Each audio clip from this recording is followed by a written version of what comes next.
Hi, my name is James. I work on the Greenpeace Great Barrier Reef campaign. As you may know, this is going to be one of the biggest campaigns in Australian environmental history. On one hand, we've got mining barons who are desperate to ship out as much coal through the reef as possible, and on the other, we've got the Great Barrier Reef and the people who depend on it and the people who want to protect it for future generations. The campaign started in March when UNESCO sent a delegation to Australia to express their extreme concern about the state of the reef. They were concerned because of a number of huge industrial developments which basically risk turning the Great Barrier Reef into a coal highway. We met with the delegation and we presented them with a report, Boom Goes the Reef, which showed the impacts of the developments up and down the coast. And the impact is huge. We're talking about the potential for thousands more coal ships and millions of tons of dredging all the way along the World Heritage Area.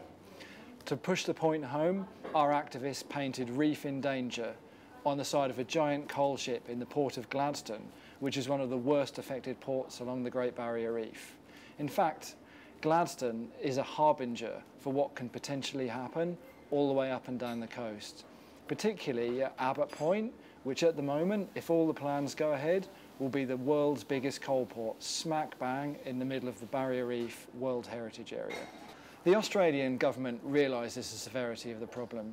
In the last couple of months, they've put in place plans to develop a strategic assessment. The strategic assessment will basically look at the cumulative effects of all of the developments that are going on up and down the coast.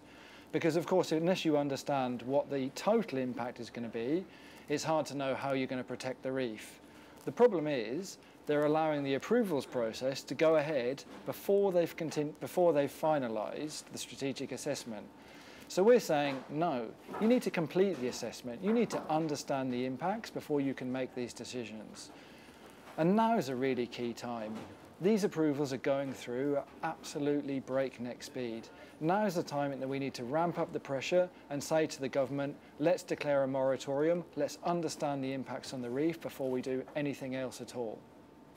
So what's driving this? Very few people know about the scale of the coal boom that's going on in the heart of Queensland. And most of it revolves around the potential development of an area called the Galilee Basin, which is near a town called Alpha, which many people won't have heard of either.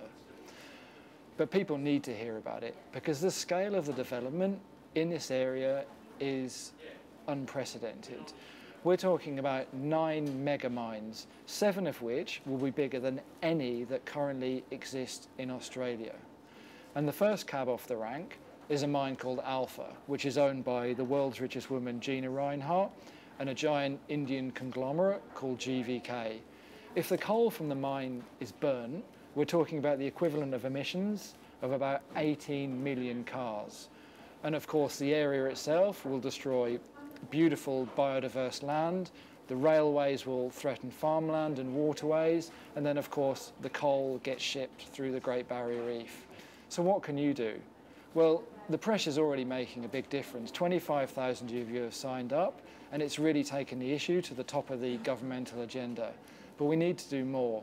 The first thing you can do is to go to the What You Can Do section for the Greenpeace website, sign the petition, share the petition, and there's a lot more ways to take action. Please do it now. It can make a big difference. Thank you so much for your support.